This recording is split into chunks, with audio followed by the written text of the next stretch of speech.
ನಮಸ್ಕಾರ ರಿವ್ಯೂ ಚಾನೆಲ್ಗೆ ಸ್ವಾಗತ. ನಾನು ಸಖ್ಯಾ ಗಾಂವ್ಕರ್. ರಾಜ್ಯ ರಾಜಕಾರಣದಲ್ಲಿ ದೊಡ್ಡದೊಂದು ಪಕ್ಷಾಂತರದ ಸುಳಿವು. ಬಿಗ್ ಲೀಡರ್ ಒಬ್ಬರೇ ಸೇರ್ತಾರ, ಟೀಮ್ನ ಜೊತೆ ಸೇರ್ತಾರ, ಕೈ ಕೊಡೋದಂತೂ ಫಿಕ್ಸ್ ಅನ್ನುವ ಸುಳಿವು ಸಿಗ್ತಾ ಇದೆ. ಅಚ್ಚರಿಯ ಬೆಳವಣಿಗೆಯಲ್ಲಿ ಒಬ್ಬ ಪ್ರಭಾವಿ ನಾಯಕನ ಈ ನಡೆ ಈಗ ಕುತೂಹಲಕ್ಕೆ ಕಾರಣ ಆಗಿದೆ. ಮಾಹಿತಿ ಮುಂದೆ ಇಡ್ತಾ ಇದೀವಿ. ಮಿಸ್ ಮಾಡಿದ್ರೆ ನಮ್ಮ ಚಾನಲ್ನ ಸಬ್ಸ್ಕ್ರೈಬ್ ಮಾಡಿ, ನಿಮ್ಮ ಅಭಿಪ್ರಾಯ ಕಮೆಂಟ್ ಮಾಡಿ ತಿಳಿಸಿ. ಎಸ್ ವೀಕ್ಷಕರೇ, ಒಂದ್ ಕಡೆ ಮೂಡಾ ಕೇಸು, ಮತ್ತೊಂದು ಕಡೆ ಅದಕ್ಕೆ ಕೌಂಟರ್ ಆಗಿ ಅಶೋಕ್ ಕೇಸ್ ತೆಗಿತಾ ಇದ್ದಾರೆ. ಕುಮಾರಸ್ವಾಮಿ ಅವರನ್ನ ಅರೆಸ್ಟ್ ಮಾಡಿಸ್ತಾರಾ ಅನ್ನೋ ಮಟ್ಟಿಗೆ ಅವರೇ ಹೇಳ್ಕೊಡ್ತಿದ್ದಾರೆ. HDK ನನ್ನನ್ನು ಒಂದು ದಿನ ಆದರೂ ಜೈಲಿಗೆ ಹಾಕೋಕೆ ಪ್ಲಾನ್ ಆಗ್ತಿದೆ ಅಂತ. ರಾಜಕೀಯ ಜಟಾಪಟಿ, ಈ ಭೂ ಹಗರಣಗಳ ಸುಳಿಯಲ್ಲಿ ಬಹುತೇಕ ರಾಜಕಾರಣಿಗಳು ಸಿಕ್ಕಿಕೊಂಡಿರೋ ಹೊತ್ತಲ್ಲಿ ರಾಜ್ಯ ರಾಜಕಾರಣದಲ್ಲಿ ಒಂದು ಆಪರೇಷನ್ನು ಆಗೋ ಸುಳಿವು ಕಾಣಿಸ್ತಾ ಇದೆ. ಭರ್ಜರಿ ಆಪರೇಷನ್ ನಡೆಯುತ್ತ. ಇದು ರಾಜ್ಯ ರಾಜಕಾರಣದಲ್ಲಿ ಒಂದು ಟ್ವಿಸ್ಟ್ ಕೊಟ್ಟರು ಅಚ್ಚರಿ ಇಲ್ಲ. ಏನದು ಹಾಗಾದ್ರೆ? ದಸರಾ ಟೈಮಲ್ಲಿ, ದಸರಾ ಹಬ್ಬದ ಆಚರಣೆಯಲ್ಲೇ ಸಿಕ್ಕಿರುವಂತ ಮಹತ್ವದ ಸುಳಿವು. ದಸರಾ ಶಾಕ್ ಯಾರಿಗ ಹಾಗಾದ್ರೆ? ನೋಡಿ, ಒಂದ್ ಕಡೆ ಸರ್ಕಾರ ಬೀಳಿಸೋದಕ್ಕೆ ಬಿಜೆಪಿ ಪ್ರಯತ್ನ ಮಾಡ್ತಾ ಇದೆ ಅನ್ನುವಂತಹ ಬಾಂಬು ಬಿಜೆಪಿಯವರು ಕೆಲವರು ಹೇಳ್ಕೊಂಡಿದ್ದಾರೆ. ಕಾಂಗ್ರೆಸ್ನವರಂತೂ ಸುಮಾರು ಸಲ ಹೇಳ್ಕೊಂಡಿದ್ದಾರೆ. 1000 ಕೋಟಿ ರೆಡಿ ಇದೆ, ಒಬ್ಬೊಬ್ಬರು MLAಗಳಿಗೆ 30-40 ಕೋಟಿ ಆಫರ್ಗಳು ಬಂದಿವೆ, ಇಂಥದ್ದೆಲ್ಲ ಆಗಿದೆಯಲ್ಲ. ಸರ್ಕಾರ ಬೀಳಿಸೋದಕ್ಕೆ ನೋಡಿದ್ರು ಆಗ್ಲಿಲ್ಲ ಅಂತ ಈ ದಾರಿಯಲ್ಲಿ ಕೇಸು ಮತ್ತೊಂದು ಅಂತ ಹಿಡ್ಕೊಂಡಿದ್ದಾರೆ ಅಂತ. ಆದ್ರೆ ಈಗ ಬರ್ತಿರೋ ಸುದ್ದಿ ನೋಡಿದ್ರೆ ಅದಕ್ಕೆ ತದ್ವಿರುದ್ಧವಾಗಿರೋದು. ರಿವರ್ಸ್ ಆಪರೇಷನ್ನ ಮಹತ್ವದ ಸುಳಿವು ಸಿಕ್ಕಿದೆ. ಅದು ಪರೋಕ್ಷವಾಗಲ್ಲ, ಮತ್ತೆ ನೇರ ಸಿಕ್ಕಿರುವಂತಹ ಒಂದು ಮಹತ್ವದ ವಿಚಾರ. ಇತ್ತೀಚೆಗಷ್ಟೇ JDSನ ಒಂದು ಟೀಮು ಕಾಂಗ್ರೆಸ್ಗೆ ಬರುತ್ತಾ ಅನ್ನೋ ಸುದ್ದಿಗಳೆಲ್ಲ ಆಗಿತ್ತಲ್ಲ. ಕುಮಾರಸ್ವಾಮಿ ಅವರೇನು ಸರ್ಕಾರ ಬೀಳಿಸೋದು, JDSಗೊಂದು ಟೀಮೇ ಬರೋದಿಕ್ಕೆ, ಪಕ್ಷಾಂತರ ನಿಷೇಧ ಕಾಯ್ದೆಯ ನಿಯಮಗಳ ಅನ್ವಯನೇ ಆಗದಂತೆ ಪಕ್ಷಾಂತರ ಮಾಡೋದಿಕ್ಕೆ ರೆಡಿ ಇದ್ದಾರೆ. ಇಂಥದ್ದೆಲ್ಲ ಸುದ್ದಿ, ಗಾಳಿ ಸುದ್ದಿಗಳು ಹರಿದಾಡುವು, ಆಮೇಲೆ ಸೈಲೆಂಟ್ ಆದವು. ಕುಮಾರಸ್ವಾಮಿ ಅವರು ಏನು ಮಾಡ್ತಾರೆ, DK ಶಿವಕುಮಾರ್ ಬಳಿನೂ ಪ್ಲಾನ್ ರೆಡಿ ಇದೆ, ಇಂಥದ್ದೆಲ್ಲ. ಈಗ ನೋಡಿದ್ರೆ ಬಿಗ್ ಲೀಡರ್, JDSನ ಒಬ್ರು ಬಿಗ್ ಲೀಡರ್, ಸೀನಿಯರ್ ಲೀಡರ್, ಹಳೆ ಮೈಸೂರು ಭಾಗದಲ್ಲಿ ಸುಮಾರು 2-3 ಜಿಲ್ಲೆಗಳಲ್ಲಿ ತಮ್ಮದೇ ಆದ ಹಿಡಿತ ಹೊಂದಿರುವಂತಹ ನಾಯಕ ದೇವೇಗೌಡರು ಮನೆಗೆ ಹೋಗಿ ಮನವೊಲಿಸ್ಕೊಂಡು ಬಂದ್ರಲ್ಲ GT ದೇವೇಗೌಡರು, ಅವರು ಬಿಗ್ ಸರ್ಪ್ರೈಸ್ ಕೊಡ್ತಿದ್ದಾರೆ. ಕುಮಾರಸ್ವಾಮಿ ಅವ್ರ ಮೇಲೆ ಮುನಿಸ್ಕೊಂಡಿದ್ದು ಗೊತ್ತು ನಮಗೆ. ಯಾಕಂದ್ರೆ JDLP ಲೀಡರ್ ಮಾಡಿಲ್ಲ, ಇನ್ನೊಂದು ಮತ್ತೊಂದು ಅನ್ನೋ ಭಿನ್ನಾಭಿಪ್ರಾಯಗಳೆಲ್ಲ ಬಂದಿದೆ. ಅವರು ಕೇಂದ್ರ ಸಚಿವರಾದ ಮೇಲೆ ತಮ್ಮದೇ ನಿರ್ಧಾರಗಳನ್ನು ತಗೊಂಡಿದ್ದಾರೆ, BJP ಜೊತೆ ಸೇರ್ಕೊಂಡು ಬಿಟ್ಟಿದ್ದಾರೆ, ಪಕ್ಷದ ಅಸ್ತಿತ್ವದ ಪ್ರಶ್ನೆ, ಇಂಥದ್ದೆಲ್ಲ ಆಗಾಗ ಆರೋಪಗಳು ಕೇಳಿದ್ದಿವೆ.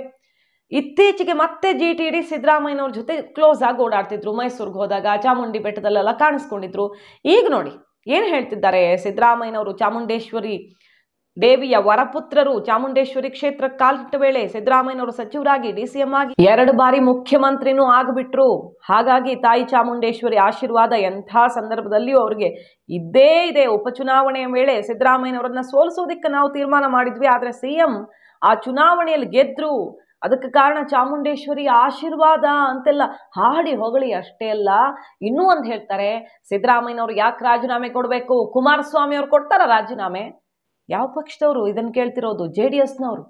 ಕುಮಾರಸ್ವಾಮಿ ಅವರು, ಕೇಂದ್ರ ಸಚಿವ ಕುಮಾರಸ್ವಾಮಿ ಅವರು ರಾಜೀನಾಮೆ ಕೊಡ್ತಾರಾ ಅಂತಿದ್ದಾರೆ GT ದೇವೇಗೌಡರು. ಸಿದ್ದರಾಮಯ್ಯನವರು ಯಾಕೆ ರಾಜೀನಾಮೆ ಕೊಡಬೇಕು ಅಂತ ಹೇಳುವ ಮೂಲಕ ಯಾವ ಪಕ್ಷದ ನಾಯಕರಿವರು ಅನ್ನುವ ಗೊಂದಲ ಸೃಷ್ಟಿಯಾಗೋ ಮಟ್ಟಿಗೆ ಬಿಗ್ ಶಾಕ್ ಕೊಡ್ತಾ ಇದ್ದಾರೆ. ಈಗ ಕಾಂಗ್ರೆಸ್ ಹಣಿಯೋದಕ್ಕೆ ನಿಂತಿರುವಂತಹ HDK ಮತ್ತು ಕಮಲ ದಳಕ್ಕೆ ದಳಪತಿಗಳೇ ಶಾಕ್ ಕೊಟ್ರಲ್ಲ. ಕುಮಾರಸ್ವಾಮಿ 2 ಲಕ್ಷ ಕೋಟಿ ಕೊಡ್ತಾರ, ಕೊಡಕ್ಕಾಗ್ತದ? ಕೊಡಿ ಅಂತಾರೆ. ಸಿದ್ದರಾಮಯ್ಯದವ್ರು 136 ಜನ DK ಗೆದ್ದಿದ್ದಾರೆ. ಆ ರಾಜೀನಾಮೆ ಕೊಟ್ಬಿಡಿ. ಈ ಚಾಮುಂಡೇಶ್ವರಿ ಇವತ್ತೇನು ಸಿದ್ದರಾಮಯ್ಯನವರು ಚಾಮುಂಡೇಶ್ವರಿಯ ಕ್ಷೇತ್ರ, ಚಾಮುಂಡೇಶ್ವರಿಯ ವರಪುತ್ರರು ಕೂಡ ಹೌದು ಸಿದ್ದರಾಮಯ್ಯನವರು. 2 ಬಾರಿ ಉಪಮುಖ್ಯಮಂತ್ರಿಗಳಾಗಿ 15 ಬಾರಿ ಬಡ್ಜೆಟ್ ಅನ್ನು ಮಂಡಿಸಿ 2 ಬಾರಿ ವಿರೋಧ ಪಕ್ಷದ ನಾಯಕರಾಗಿ 2 ಬಾರಿ ಮುಖ್ಯಮಂತ್ರಿಗಳಾಗಿದ್ದಾರೆ ಅಂತ ಹೇಳಿದ್ರೆ ಚಾಮುಂಡೇಶ್ವರಿ ಆಶೀರ್ವಾದ, ರಾಜ್ಯದ ಜನರ ಆಶೀರ್ವಾದದಿಂದ ಅವರಿಗೆ ತಾಯಿ ಯಾವಾಗಲೂ ಕೂಡ ಎಂಥದೇ ಸಂದರ್ಭ ಬಂದಾಗಲೂ ಕೂಡ ಅವರು ಅದರಿಂದ ಇನ್ನೂ ಹೆಚ್ಚಿನ ಶಕ್ತಿ ಅವರಿಗೆ ಬಂದಿದೆ. ಎಲ್ಲ ಗಾಜಿನ ಮೇಲೆ ಕೂತಿದ್ದಾರೆ. FIR ಬಿತ್ತು ಅಂದ್ರೆ ಯಾರು ಇರುವಂಗೇ ಇಲ್ಲ. ಬಿಜೆಪಿ ಅಶೋಕ್ ಅವರು ಇರುವಂಗಿಲ್ಲ, ಜನತಾದಳ ಇರುವಂಗಿಲ್ಲ, ಕಾಂಗ್ರೆಸ್ ಇರುವಂಗಿಲ್ಲ. FIR ಬಿದ್ದಟ್ಟಿಗೆ ರಾಜೀನಾಮೆ ಕೊಡಬೇಕು ಅಂದ್ರೆ ಸಿದ್ದರಾಮಯ್ಯನವರ ಅನಿರೀಕ್ಷಿತ ಘಟನೆ, ಆಕಸ್ಮಿಕ ಘಟನೆ, ಇದನ್ನ ರಾಜ್ಯಪಾಲರು ಇನ್ವೆಸ್ಟಿಗೇಷನ್ ಮಾಡಿ ಅಂತ ಹೇಳಿದ್ರು. ಜಸ್ಟಿಸ್ ಹೇಳಿದ್ರು, ರಾಜ್ಯಪಾಲರು ಹೇಳಿದ್ರೆ ಸರಿಯಾಗಿದೆ ಅಂತೇಳಿ. ಇನ್ವೆಸ್ಟಿಗೇಷನ್ ಮಾಡಿದ್ರೆ ಯಾವ್ದಾದ್ರು ಕಾನೂನಲ್ಲಿ ಇವ್ ಜೈಲಿಗೆ ಹಾಕು ಅಂತ ಹೇಳಿದ್ಯಾ, ಇಲ್ಲ ರಾಜೀನಾಮೆ ಕೊಡು ಅಂತ ಹೇಳಿದ್ಯಾ?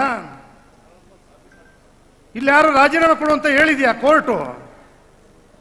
ಇಲ್ಲ ರಾಜ್ಯಪಾಲರು ಹೇಳಿದಾರ? ಇಲ್ಲ ಜೈಲಿಗೆ ಹಾಕಿ ಅಂತ ಹೇಳಿದಾರ? ಬೇರೆ ಕೆಲಸ ಇಲ್ವಾ ಮಾಡ್ಲಿಕ್ಕೆ ಅಭಿವೃದ್ಧಿ ಕೆಲಸಗಳು? ಈ ರಾಷ್ಟ್ರ ಕೇಂದ್ರ ರಾಜ್ಯದವ್ರಿಗೆ ಮಂತ್ರಿಗಳಾದ್ಮೇಲೆ ಈ ರಾಜ್ಯದ ನಾಡಿನಲ್ಲಿ ಗೌರವಯುತವ ನಮ್ಗೆ ಎಷ್ಟು ಗೌರವ ಇದೆ, ಎಷ್ಟು ಜವಾಬ್ದಾರಿ ಇದೆ ಅನ್ನೋದನ್ನೇ ಅರ್ಥಗಳದೆ. ಈ ರೀತಿ ಪ್ರತಿನಿತ್ಯ ಸಿದ್ದರಾಮಯ್ಯನವರು 136 ಜನ DK ಗೆದ್ದಿದ್ದಾರೆ. ಆ ರಾಜೀನಾಮೆ ಕೊಟ್ಬಿಡಿ ರಾಜೀನಾಮೆ ಕೊಡ್ಬೇಕಾ? ರಾಜೀನಾಮೆ ಕೊಡಿ, ಎಲ್ಲ ನಿಂತ್ಕೊಳ್ಳಿ. ಎಲ್ಲರೂ ವಿಧಾನಸೌಧ ಮುಂದೆ ಯಾರ್ಯಾರಿಗೆ FIR ಆಗಿದೆ ಎಲ್ಲರೂ ಕೊಡಿ ಎಲ್ಲರೂ ತಾಕತ್ತಿದ್ರೆ. ಏನ್ರಿ ಅದು ಬಿಟ್ಟು ಕಾನೂನು ಪ್ರಕಾರ ಏನ್ ಬರುತ್ತೆ, ನ್ಯಾಯಾಲಯ ಇದೆ, ತೀರ್ಪುಗಳು ಕೊಡ್ತವೆ, ಅದ್ರ ಪ್ರಕಾರ ಎಲ್ಲರೂ ಗೌರವ ಕೊಡ್ಬೇಕು, ನಡೀತಾರೆ. ಅಭಿವೃದ್ಧಿ ಮಾಡಿ ಕೇಂದ್ರದಿಂದ ಏನ್ ತರಬೇಕು, ರಾಜ್ಯದಿಂದ ಏನ್ ಮಾಡಬೇಕು.